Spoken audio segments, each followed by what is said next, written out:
Hi hello welcome to జోష్కాస్త్రి studios. అందరూ ఎలా ఉన్నారండి? మన సొసైటీలో చాలా విచిత్రమైన జనాలు ఉంటారనమాట. వాళ్ళందరూ మన చుట్టే ఉంటారు. ఎలాంటి వాళ్ళు అంటే ఒక ఎగ్జాంపుల్ చెప్తాను. ఒక భార్య భర్త ఒక గుర్రం ఎక్కి వెళ్తూ ఉన్నారంట. అది చూసిన జనం వీళ్ళకి సిగ్గు లేదు, పట్టపగలే ఇద్దరు గుర్రం ఎక్కి వెళ్తున్నారు, నడిచి వెళ్ళొచ్చు కదా అని కొంతమంది అన్నారంట. అది చూసి ఆ భర్త ఎందుకులే అని చెప్పేసి భర్త దిగేసి భార్యను ఎక్కించుకొని ఇంకొంచెం దూరం వెళ్తూ ఉన్నారంట. ఇంకొద్దిమంది చూసి భర్త నడుస్తుంటే భార్య మాత్రం గుర్రం ఎక్కి కూర్చుంది, చూడు దానికి ఎంత పొగరో అన్నారంట.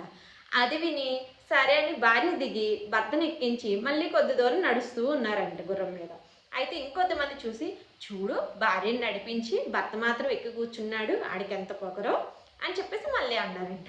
మళ్ళీ ఇదెందుకురా బాబు, ఇలా చేసినా అలా చేసినా అంటున్నారు. ఇద్దరం దిగేసి గుర్రాన్ని నడిపించుకొని తీసుకొని వెళ్దామని చెప్పేసి ఇద్దరు దిగి గుర్రాన్ని నడిపించుకుంటూ ఇంకొద్ది దూరం వెళ్ళారంట. అక్కడున్న జనం ఏమన్నారంట, వీళ్ళు తెలివి తక్కువ వాళ్ళు, గుర్రం ఉంటుండగా గుర్రం ఎక్కి కూర్చోకుండా ప్రయాసపడి నడుస్తూ ఉన్నారు గుర్రంతో పాటు అన్నారంట. అలా ఉంటారండి మన చుట్టూ ఉండే జనం. ఏది చేసినా తప్పే అంటారు, కూర్చున్నా తప్పే అంటారు, నిల్చున్నా తప్పే అంటారు, పని చేసినా తప్పే అంటారు, పని చెయ్యకపోయినా తప్పే అంటారు. మనం సక్సెస్ అయ్యాం అనుకోండి, నాకు తెలుసు నువ్వు సక్సెస్ అవుతావని, నేను ముందే అనుకున్నాను అంటారు. ఫెయిల్ అయ్యామనుకోండి, నాకు తెలుసు నువ్వు ఫెయిల్ అవుతావని అని మళ్ళీ అంటారు. ఏదైనా వాళ్ళకి ముందే తెలుసు అంటారు. ఎలాంటి సిచ్యువేషన్ అయినా వాళ్ళకి అనుకూలంగా మార్చుకుంటారనమాట. అలాంటి సొసైటీ మంది.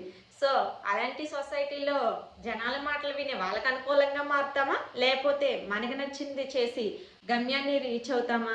మన గమ్యాన్ని చేరడానికి చుట్టూ ఉండే జనాల మాటలు వింటూ కన్ఫ్యూజన్లో ఏది చేసినా తప్పంటున్నారని ఏం చేయాలో అర్థం కాని కన్ఫ్యూజన్లో చిక్కుకుపోయి ఏం చేయాలో దిక్కుతోచక అలాగే ఉండిపోతామా? మనకంటూ ఒక క్లారిటీని తెచ్చుకొని ఆ క్లారిటీ వైపు మన అడుగులు ప్రయాణిస్తామా?